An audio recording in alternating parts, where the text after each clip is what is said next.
One of the most interesting features of No Child Left Behind is that it requires schools to reach 100% proficiency by 2014, which means, actually, in more detail, that 95% of kids at those schools have to pass mathematics and reading exams. It's hard to predict exactly what will happen, but it's interesting to try just based on mathematics. Here is a graph showing the percentage of students who passed mathematics at every Texas high school in 2008. The vertical axis shows for each school the percentage who passed. Every circle is a school.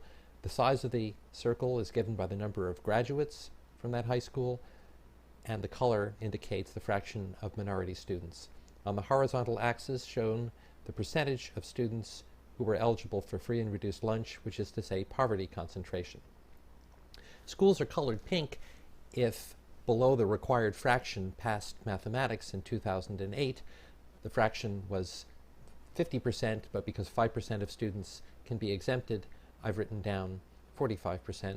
And when I mention fractions of students who have to pass the exam as I go along, I'm constantly going to be subtracting that 5%. Now, there are a lot of schools that seem not to have brought students to the required level of passing, but in fact it's a fairly small fraction. 10% of the schools are colored pink here, and in 90% of the Texas schools, the students passed in sufficient numbers. Here are the data for 2009. The passing threshold rose by 5 percentage points, but the schools got better as well, and the fraction of schools meeting the mark remained pretty much unchanged. In 2010, again, the school's performance improved. The passing threshold rose up to 55%, but in fact, the fraction of schools meeting the mark rose slightly to 90%. Where do we go from here?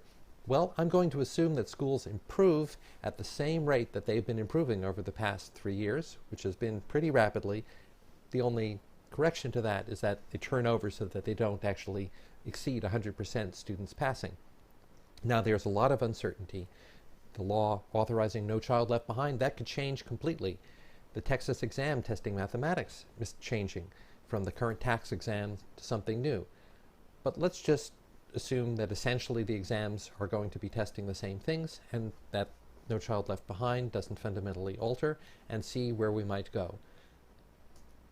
In 2011, the schools will yet again improve, and indeed, because they're improving rather rapidly and the passing threshold hasn't risen too quickly, the fraction of schools having enough students succeed could increase yet again to 92%.